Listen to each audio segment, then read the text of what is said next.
Wanda Detterman worked the night shift at a local factory in Indianapolis, Indiana, to support her two sons. On Friday afternoon, September 17, 1993, Wanda lay down to take a nap before her shift while her 9-year-old son Stephen went out to play. She never imagined that when she awoke, he'd be nowhere to be found. Stephen is adventurous and outgoing. He's got more bangs and bruises than the war zone. He's always got something he crashed and burned on. One of the kids Stephen was playing with that day was 10-year-old Eric. There's a path leading back to the creek. We just go back there and like catch minnows and crawdads, and we just play back there. You go across the creek, and you go up the hill, and there's railroad tracks. Cool. There was a train stopped, about 100 something cars. Well, let's go climb one. Okay. We got up on the tracks and started walking back and forth looking for a place to get up. Steve was the first one up. Come on up, it's fun.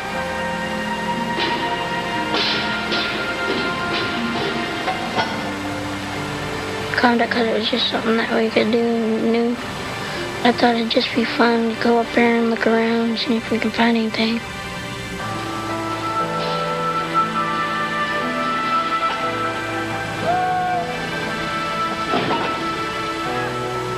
It was scary. It was like there was nothing to hold on to. It felt like you were going to fall off whenever you walked.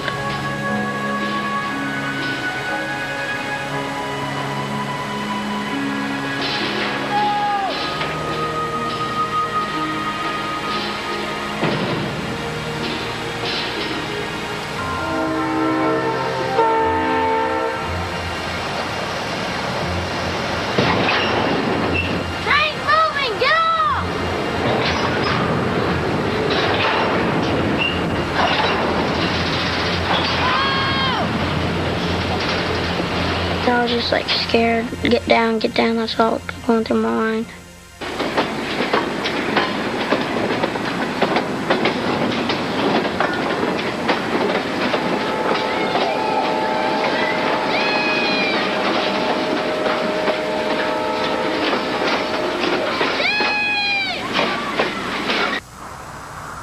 At around 7 p.m., when Wanda woke from her nap, Thomas? she went to check on her sons. Have you seen your brother?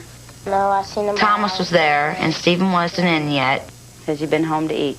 Nope, he ate after school. And it was like, something's not right. There was nothing else that I can really put my finger on. I just remember that feeling of panic. Well, Stephen hasn't been home in a couple hours, and we don't know what's going on. I got on the phone and called a few of his friends. Okay, not since 6:30. All right. It's going on 8 o'clock, and I knew he would be hungry. I mean, he's always there to eat. Wanda and her older son Thomas drove to all the places they thought Stephen might be. And we stopped at everybody in our neighborhood's house that he plays at. We went to Jeremy's. And we went to Eric's. Hi. Hi, Eric. Have you seen my brother? The last time I seen him, he was with Timmy. Or do you know where they went? Okay, bye. I was just afraid to tell anybody. Because I didn't want to have to go to jail or something for criminal trespassing. I was hoping he got off and he was walking around somewhere trying to find his way home.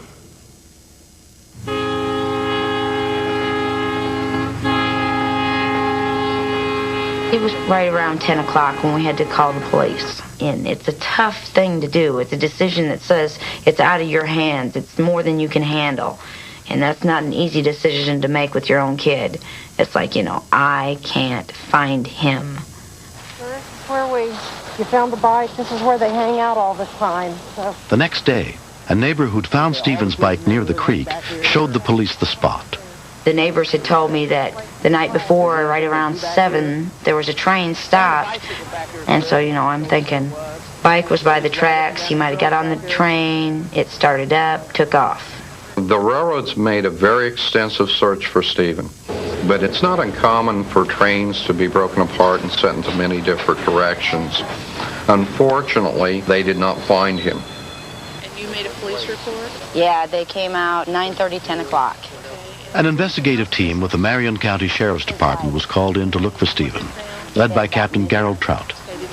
After the trains were searched and they failed to locate him, we began to look another direction. It's very possible that there was foul play involved. Someone had kidnapped him. Can you tell us when you last seen Stephen? After interviewing several children in the neighborhood, there was no indication at all that Stephen was playing on a train on Friday night. The other kid was walking. Where do you think they went? I don't know. It was getting harder to tell because the longer I waited, the more I was going to get in trouble. We took the bike back to his house and photographed it and fingerprinted it just in case that there was foul play involved in it. On Saturday afternoon, we called a canine unit in to see if they could pick up a scent. We walked the railroad tracks for approximately 5 miles both ways, with the possibility if he jumped off the train, he could have rolled and been injured and be covered up by weeds. We used the Indiana State Police helicopter that flew a pattern along the dual tracks from downtown Indianapolis to the Avon yards and checked some of the creeks adjacent to the railroad. They made several passes, and they didn't spot anything that would help us at all in the search. On Sunday, neighbors volunteered to form a search team and canvass the area, including Eric and his mom, Cheryl. I heard that they found his bike in the woods, so I just assumed that someone had taken him, that he was kidnapped or something.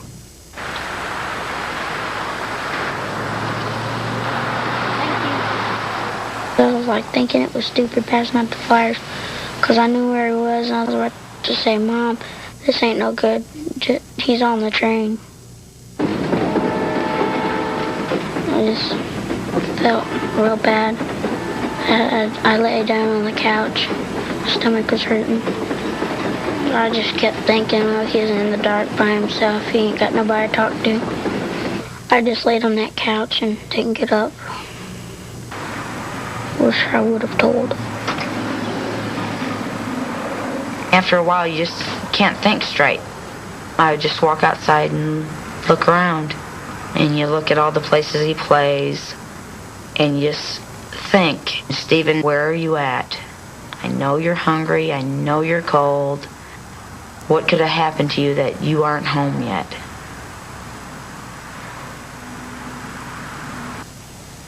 By Monday morning, 3 days after Stephen's disappearance, 4 boxcars from the original train were 60 miles away, about to be filled with grain.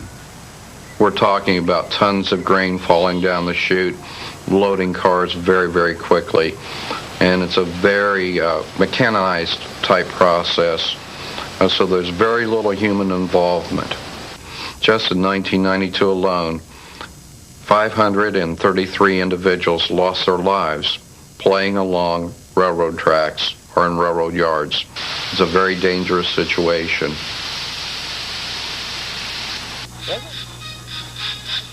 At the same time, in Lafayette, Indiana, Linda Yost was looking after her 2-year-old grandson, Joey Vandergraff. Joey loves to watch Shining Time Station. That's where the trains are on there, and the trains look like they're talking to you, and they all have names. Whoa, there he is. I bet he's going to say something. After Shining Time Station goes off, then that's it. He wants to go out and get on the swing set.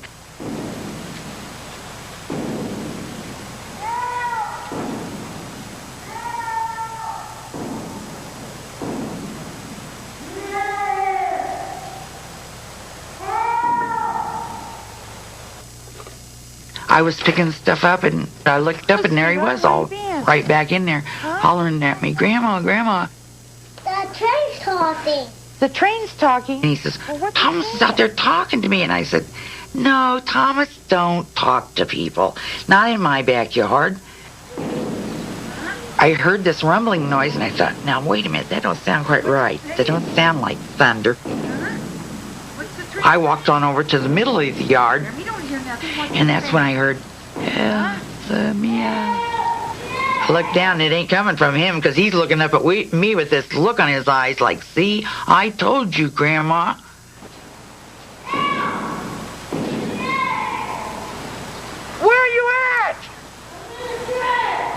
You're in the train? I thought, whoa, how am I going to call the sheriff? How am I going to call the police? Ooh, I don't know their number. And I don't have my glasses on. So I hit the back door at the same time a light bulb went on in my head. And I go, 911, 911, yay. Detective Sergeant Jerry Gerard of Lafayette City Police Department was the first on the scene. When the call came in, I was probably within 2 or 3 blocks of that location. Dispatch had indicated that there was some pounding and yelling. Didn't hear a thing. Police department. About that time, we did hear a faint voice yelling for help, and you could hear some pounding, like he was inside one of them. Terry, there's an open door out there.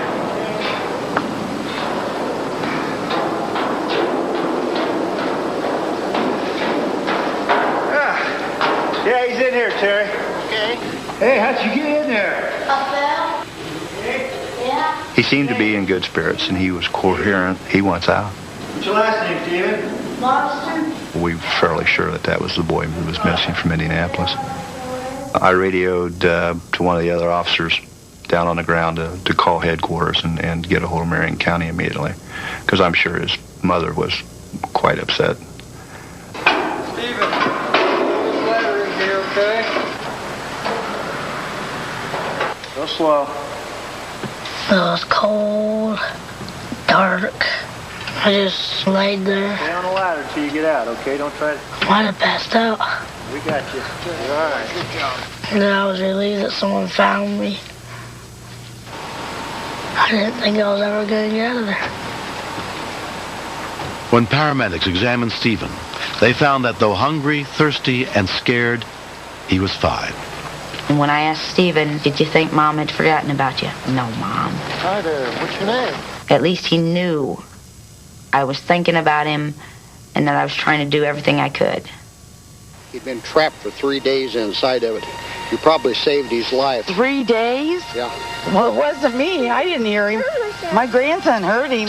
If he had went out there by himself, I have to wonder, would he have still heard it? Joey, I want to make you an official Lafayette junior policeman. You're really a hero. Was it maybe just a little bit of God's way of stepping in there? You just have to kind of think, there's somebody up there watching out for people, you know. I feel bad for what I did, because I made everybody worry about me. I'm just glad he's alive. We went over there the day they found him. I apologized and talked to him.